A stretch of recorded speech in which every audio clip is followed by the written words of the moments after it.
వందే మాతర గీతంపై నేడు లోక్సభలో ప్రత్యేక చర్చ జరపనున్నారు. వందే మాతర గీతం 150 సంవత్సరాల వేడుకను ఏడాది పాటు నిర్వహించుకోవడంలో భాగంగా ఈ చర్చ చేపట్టనున్నారు. ఇక ప్రధానమంత్రి నరేంద్ర మోడీ మధ్యాహ్నం 12 గంటలకు లోక్సభలో వందే మాతరంపై చర్చను ప్రారంభించనున్నారు. ఇక వందే మాతర గీతంపై 10 గంటల పాటు చర్చ జరగనుంది.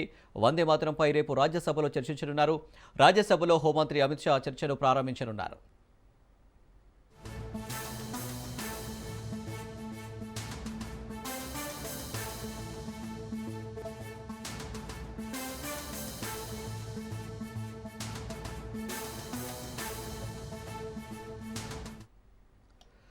వందే మాతర గీతంపై నేడు లోక్సభలో ప్రత్యేక చర్చ జరపనున్నారు. వందే మాతర గీతం 150 సంవత్సరాల వేడుకను ఏడాది పాటు నిర్వహించుకోవడంలో భాగంగా ఈ చర్చ చేపట్టనున్నారు. ఇక ప్రధానమంత్రి నరేంద్ర మోడీ మధ్యాహ్నం 12 గంటలకు లోక్సభలో వందే మాతరంపై చర్చను ప్రారంభించనున్నారు. వందే మాతర గీతంపై 10 గంటల పాటు చర్చ జరగనుంది. వందే మాతరంపై రేపు రాజ్యసభలో చర్చించనున్నారు. ఇక రాజ్యసభలో హోంమంత్రి అమిత్ షా చర్చను ప్రారంభించనున్నారు.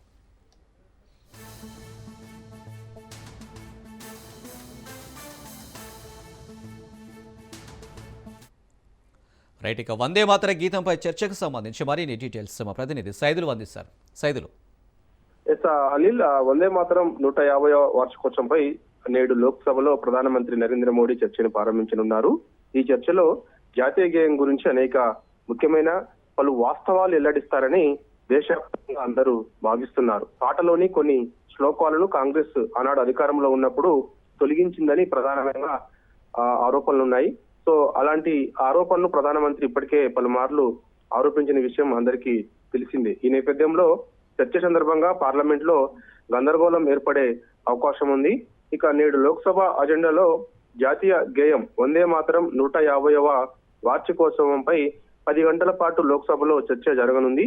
ప్రధానమంత్రి మోడీ ఈ చర్చను ప్రారంభిస్తారు. రక్షణ శాఖ మంత్రి రాజ్నాథ్ సింగ్ రెండవ వక్తగా తన ప్రసంగాన్ని వినిపిస్తారు. లోక్సభలో కాంగ్రెస్ ఉపనాయకుడు గౌరవ్ గొగోయ్, ప్రియాంక గాంధీ సహా అనేక మంది ప్రతిపక్ష ఎంపీలు ఈ యొక్క చర్చలో పాల్గొంటారని అందరూ భావిస్తున్నారు. చూడాలి మరి ఈ చర్చలో పాల్గొన్నారా అనేది కూడా మనకి కాసేపట్లో తెలిసే అవకాశం ఉంది.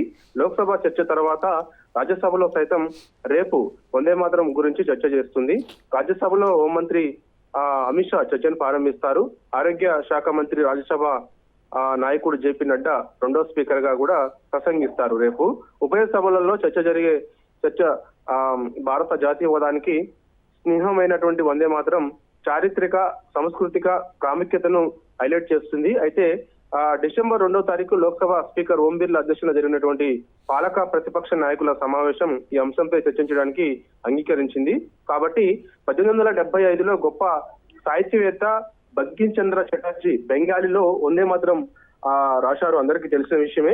ఈ పాట 1882లో మొదట ప్రచురించిన ఆయన ప్రసిద్ధి నవల ఆనంద మఠంలో భాగం. ఈ పాటని జదునాథ్ భట్టాచార్య స్వపరిచారు. లక్షలాది మంది విప్లవకారులను ఏకం చేస్తూ భారత స్వతంత్ర ఉద్యమంలో వందే మాతరం ఒక ప్రధాన ప్రేరణగా మారింది. 1950లో భారత గణతంత్ర ఏర్పడడంతో దీన్ని జాతీయ గీతంగా స్వీకరించారు. కాబట్టి సో ఇక వందే మాతర 150 వార్షికోత్సవం పైన నేడు లోక్సభలో 10 గంటల పాటు చర్చ జరగనుంది. ఈ చర్చ సందర్భంగా కొంత గందరగోళం కూడా ఏర్పడుతుందని చెప్పేసి కూడా అందరూ భావిస్తున్నారు. దానికి గల కారణం ఏంటంటే వందే మాతరం గేయాన్ని కొందరు ఆనాడు కాంగ్రెస్ పార్టీ అధికారంలో ఉన్నప్పుడు కొన్ని అక్కడ మార్పులు చేర్పులు చేశారని ప్రధానంగా ఆరోపణ. కాబట్టి సో ఆ సందర్భంగా కాంగ్రెస్ పార్టీ వ్యవహరించిన తీరు పట్ల ప్రధాని నరేంద్ర మోడీ మాట్లాడే అవకాశం ఉంది. సో ఆ సమయంలో మరి కొంత గందరగోళం కూడా ఏర్పడుతుందని చెప్పేసి కూడా అందరూ భావిస్తున్నారు. దేశవ్యాప్తంగా కూడా అందరూ ఆసక్తి అన్నమాట.